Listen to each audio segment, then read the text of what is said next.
Dear brothers and sisters in Christ,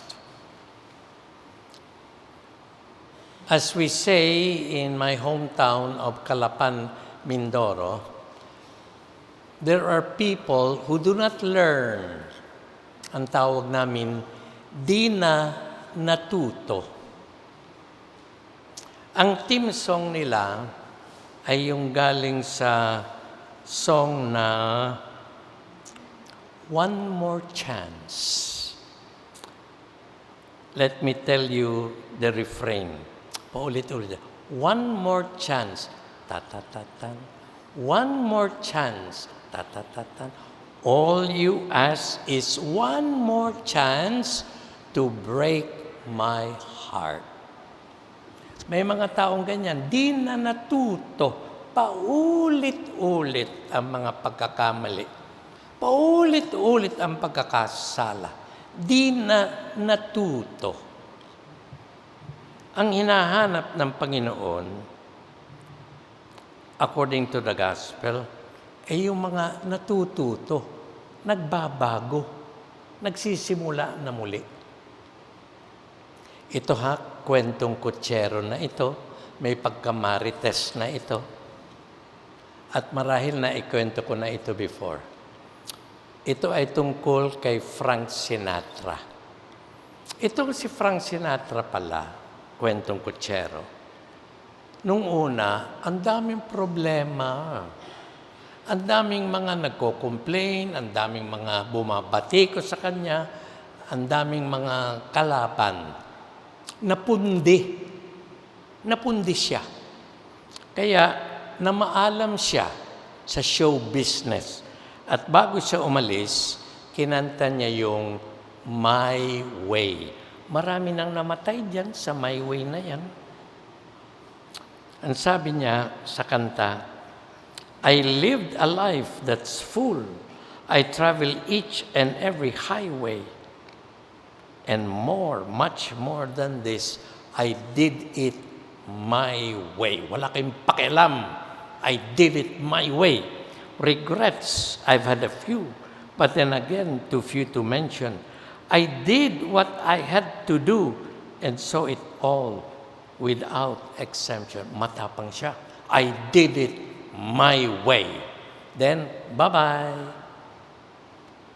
Ilang taon na lumipas, wala na siyang concert, di na kumakanta, di na nagpapakita, nagtago. Ay na-miss niya ang showbiz. Na-miss niya yung kanyang mga concert at pagkanta. Na-miss niya yung kanyang mga fans. Kaya, bumalik. At ano naman ang kinanta niya nung siya'y bumalik? Aba, napakaganda at very applicable to the gospel, yung parable of the fig tree. Let me try again. Ang sabi niya sa kanta, ang sarap kantahin ito, pero baka ninyo ako batuhin. I know I said that I was leaving, but I just couldn't say goodbye. It was only self-deceiving to walk away from someone who means everything in life to you. Di ba? Pwede natin sabihin niya sa Panginoon, Lord, I ran away from you. You mean everything to me. I'm sorry, Lord. I'm coming back. Ang sabi niya, you learn from every lonely day. I've learned and I've come back to say, at ito na maganda, at dapat natin sabihin sa Panginoon, let me try again, Lord. Let me try again. Think of all we had before. Let me try once more. We can have it all, you and I again. Just forgive me or I'll die. Please, let me try again. Anong ibig sabihin nito? Pag bumalik ka sa Panginoon, at tunay kang nagsisisi, handang magbagong buhay, talikdan ang kasalanan, akapin ng Panginoon faithfully, saying, "Let me try again," the Lord will always welcome us back. Nakwento ko na rin nung unang panahon, tagal na nakwento ko sa inyo, na kami sa Sacred Heart of Jesus Parish, may Sunday Mass sa Quezon City Jail. Huwag naman magagalit, ha? Sama ng amoy dyan. Ang init dyan. Pag napunta ka dyan, naku, talagang ayaw mo na bumalik. Pero, once in a while, may pupunta sa simbahan sa Sacred Heart, magpapakilala, "Father, hindi mo na ako naaalala. Kalalaya ko lang from Quezon City Jail. Father, thank you for your prayers." Sabi ko, "Oy, ngayon nakalaya ka na, magbago na." "Yes, Father, I learned my lesson." Nagbabalik loob na ako sa Panginoon, kaya nga po ako nagsimba. At napakaganda. As I said, God will always welcome us back. Naikwento ko na rin sa inyo a long time ago. Merong isang employer. Yung employer na ito ay kakaiba. Bakit?